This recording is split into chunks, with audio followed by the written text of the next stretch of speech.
ഇന്ന് നമ്മൾ അറിയാൻ പോകുന്നത് ഒരു ഭയാനകമായ കേസിനെ കുറിച്ചാണ്.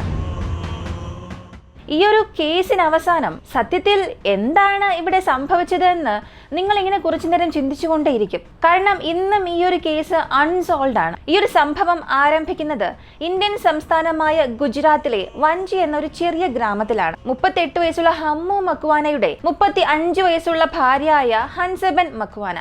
ഇവർക്ക് 12ഉം 13ഉം വയസ്സുള്ള 2 മക്കളുമുണ്ട്. ഈ വിൻസിയ എന്ന ഗ്രാമം ഗുജറാത്തിലെ രാജ്കോട്ട് ജില്ലയിലാണ് സ്ഥിതി ചെയ്യുന്നത്. പരമ്പരാഗത കരകൗശല വസ്തുക്കൾക്ക് പേര് കേട്ടൊരു ജില്ലയാണത്. എന്നിരുന്നാലും ഈ മക്വാന കുടുംബം കർഷകരായിരുന്നു. അവർക്ക് പശുക്കളും കാളകളും സ്വന്തമായി 3 ഫാമും ഉണ്ടായിരുന്നു. വളരെ ലളിതമായ ഒരു കുടുംബജീവിതം. അവരുടെ അന്നുള്ള ആവശ്യങ്ങളൊക്കെ നിറവേറ്റുന്നത് ഈ കൃഷിയിലൂടെയാണ്. കൂടാതെ ഹമ്മുവിന്റെയും ഹൻസയുടെയും 2 മക്കൾ അടുത്തുള്ള ഒരു സർക്കാർ സ്കൂളിലാണ് പഠിച്ചത്. ചെറിയൊരു കുടുംബം വളരെ സന്തോഷകരമായ ജീവിതം നയിച്ചു. സ്കൂൾ കഴിഞ്ഞ് കുട്ടികൾ വീട്ടിലേക്ക് എത്തും. അവർക്ക് പ്രത്യേകിച്ച് ജോലികളൊന്നും തന്നെ ഇല്ല. വീട്ടിലേക്ക് വരികയും പിന്നീട് കളിക്കാൻ പോവുകയും ചെയ്യും. ഹമ്മും ഹൻസയും ഒരിക്കലും കുട്ടികളെ കളിക്കുന്നതിൽ നിന്നും തടയാറേയില്ല. പക്ഷെ ഇടയ്ക്കിടെ വൈകുന്നേരത്തെ ഈ പ്രാർത്ഥനകളിൽ പങ്കുചേരാൻ മാത്രം മക്കളോട് ആവശ്യപ്പെടും. സാധാരണയായി കുട്ടികൾ പ്രാർത്ഥനയിലും ഭക്തിയിലും ഒക്കെ അധികം ശ്രദ്ധ ചെലുത്താറില്ല. സാധാരണ കുട്ടികൾ ആകുമ്പോൾ ഒരു പക്ഷെ അങ്ങനെ തന്നെയല്ലേ. പക്ഷെ ഹമ്മു ഹൻസയും വളരെ അർപ്പണബോധമുള്ള വ്യക്തികളായിരുന്നു. അവർക്ക് ഒരുപാട് ഭക്തി ഉണ്ടായിരുന്നു, ദൈവവിശ്വാസം ഉണ്ടായിരുന്നു. പറഞ്ഞു വന്നാൽ വിശ്വാസം കുറച്ച് അധികമായി തന്നെ ഉണ്ടായിരുന്നു. ഇങ്ങനെ അവരെ കണ്ട് കുട്ടികളും വൈകുന്നേരത്തെ പ്രാർത്ഥനകളിൽ അവരോടൊപ്പം പങ്കെടുക്കുമായിരുന്നു. ഈ ഹമ്മുവിന്റെയും ഹൻസയുടെയും കുടുംബം താമസിച്ചിരുന്ന ആ ഒരു പ്രദേശത്ത് മറ്റു ചില കർഷകരും ഉണ്ടായിരുന്നു.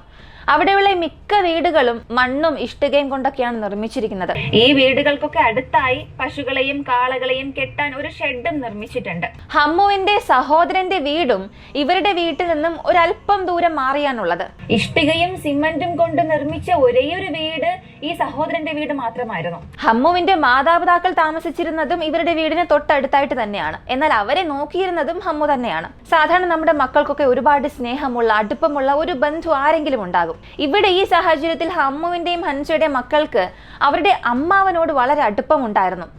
പലപ്പോഴും കളിക്കാനായി അദ്ദേഹത്തിന്റെ വീട്ടിലേക്ക് പോകുമായിരുന്നു. അങ്ങനെ 2023 ഏപ്രിൽ മാസം 16-ാം തീയതി അന്നത്തെ ദിവസം രാത്രി മക്കൾക്ക് അമ്മാവന്റെ വീട്ടിൽ ഉറങ്ങണമെന്നായിരുന്നു ആഗ്രഹം. അതുകൊണ്ട് തന്നെ ഹമ്മു സഹോദരനോട് ഒരു അനുവാദവും ചോദിച്ചിരുന്നു. സ്വാഭാവികമായും സഹോദരനും അതിനെ സമ്മതിച്ചു. അങ്ങനെ ഏപ്രിൽ മാസം 16 വൈകുന്നേരം ഹമ്മു തന്റെ 2 മക്കളെയും സഹോദരന്റെ വീട്ടിലേക്ക് കൊണ്ടുപോയി. വീടിന് മുൻപിൽ എത്തിയപ്പോൾ തന്നെ 2 മക്കളും നേരെ അമ്മാവന്റെ വീട്ടിലേക്ക് ഓടിക്കയറി. ഹമ്മുവും സഹോദരനും കുറച്ചു സമയം വീട്ടിന് മുൻപിൽ ഇങ്ങനെ സംസാരിച്ചു കൊണ്ട് നിന്നു.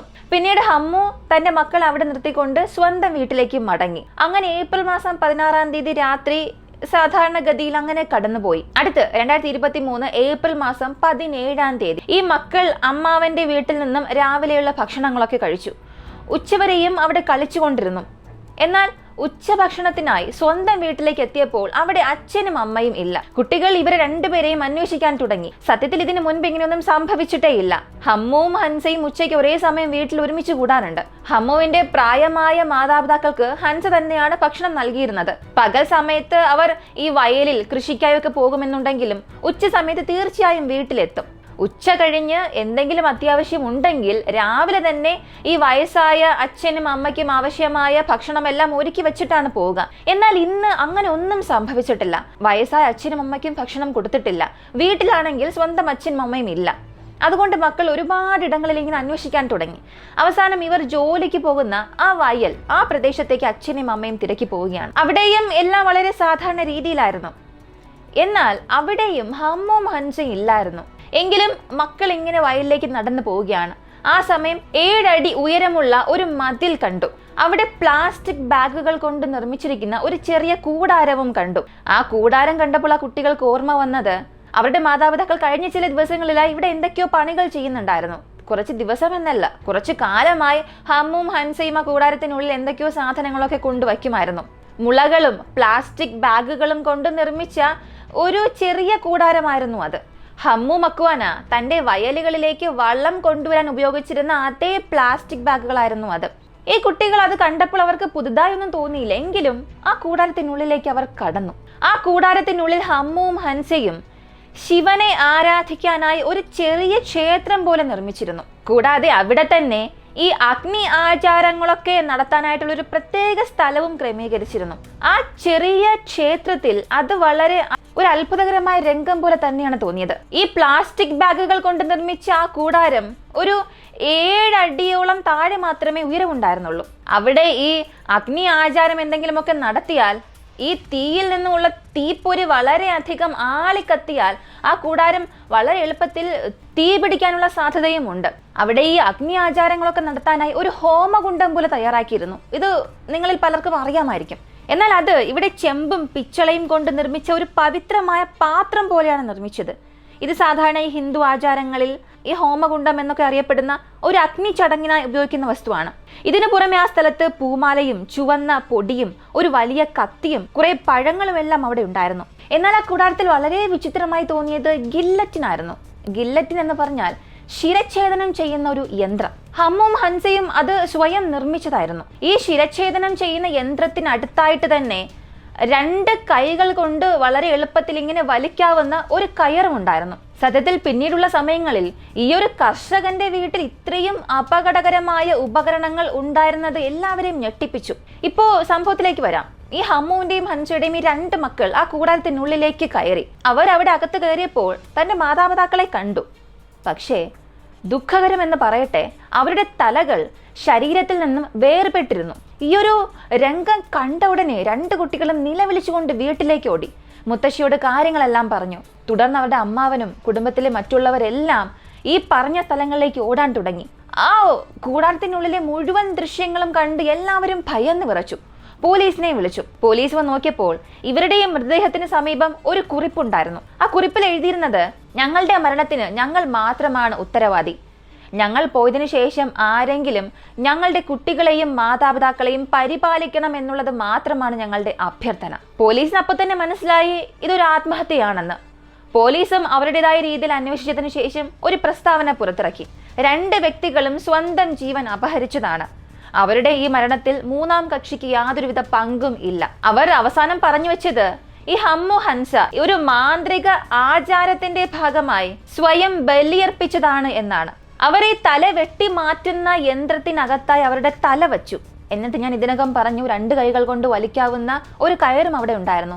ഇവരങ്ങനെ കുനിഞ്ഞിരുന്നു കൊണ്ട് തന്നെ ആ കയർ വലിച്ചു. തുടർന്ന് ആ യന്ത്രം പ്രവർത്തിച്ചു. അതായത് ഉദാഹരണത്തിന് ഒരു അരിവാള് പോലെ തോന്നിക്കുന്ന ഒരു വസ്തു തലയ്ക്ക് മുകളിലായി ഉണ്ടാകും. ഈ ഒരു കയർ നമ്മൾ വലിക്കുന്ന സമയത്ത് ഈ ഒരു കത്തി താഴേക്ക് വീഴുകയും ചെയ്യും. നേരെ നമ്മുടെ ശിരസ് അങ്ങനെ ഛേദിക്കപ്പെടുകയും ചെയ്യും. സാധാരണ പല പഴയ സിനിമകളിലൊക്കെ നമ്മൾ കാണാറുള്ള ഒരു ആചാരം എന്ന് വേണമെങ്കിൽ പറയാം. ഇങ്ങനെ ശിരസ് ഛേദിച്ചതിന് ശേഷം ഇവർ നേരെ ഹോമകുണ്ഡത്തിലേക്ക് വീണുവെന്നും പോലീസ് പറഞ്ഞു. പക്ഷെ ഇതിന് പിന്നിലുള്ള കാരണം, അവരിത് ചെയ്യാനുള്ള ഉദ്ദേശം ഇതൊന്നും ആർക്കും മനസ്സിലായില്ല. കാരണം ഹമ്മുവിന്റെയും ഹൻസയുടെയും ജീവിതത്തിൽ എല്ലാം നന്നായി തന്നെയായിരുന്നു പോയത്. വാസ്തവത്തിൽ അവരുടെ ഈ ഒരു കുടുംബത്തിൽ യാതൊരു സംഘർഷവും ഇതിനു മുൻപ് ഉണ്ടായിട്ടേ ഇല്ല. അവർ വളരെ സന്തോഷത്തോടെ ജീവിച്ചു. അവർക്കുള്ളതെല്ലാം കൊണ്ട് അവർ വളരെ സന്തുഷ്ടരായിരുന്നു.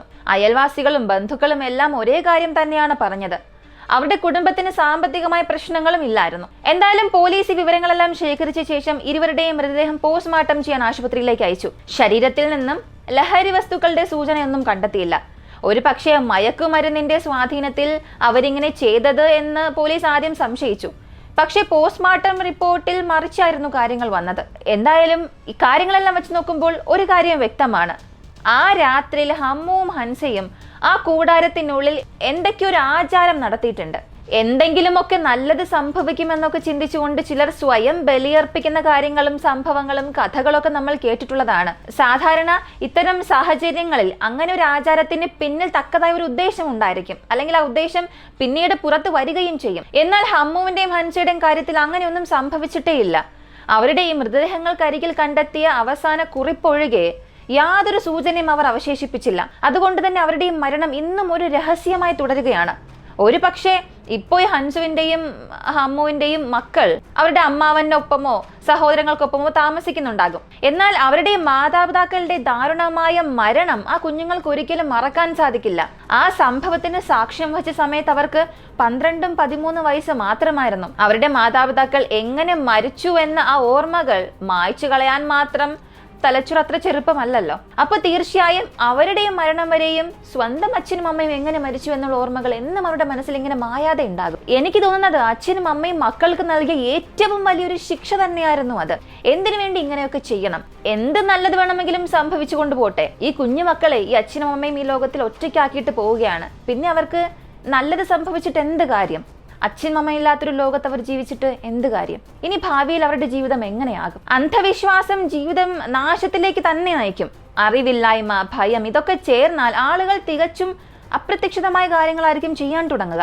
ഇത്തരം സംഭവങ്ങൾ പലപ്പോഴും മാനസികാരോഗ്യ പ്രശ്നങ്ങളെയാണ് കാണിക്കുന്നത്. ഇവർക്ക് തീർച്ചയായും ചികിത്സ ആവശ്യമാണ്. സാധാരണ നമ്മളൊക്കെ പറയും, മികച്ച വിദ്യാഭ്യാസം ഉണ്ടെങ്കിൽ മനുഷ്യൻ നന്നായി തന്നെ പെരുമാറും, യുക്തിബോധമൊക്കെ ഉണ്ടാകുമെന്ന്. പക്ഷെ എനിക്ക് തോന്നുന്നില്ല. ഇന്നത്തെ കാലത്ത് വിദ്യാഭ്യാസം ഉണ്ടെങ്കിൽ മാത്രം ഇതൊക്കെ ശരിയാകുമെന്ന് എനിക്ക് തോന്നുന്നേ ഇല്ല. വിദ്യാഭ്യാസമുള്ള എത്ര പേരാണ് അന്ധവിശ്വാസത്തിന് പുറകെ ഓടിക്കൊണ്ടിരിക്കുന്നത്?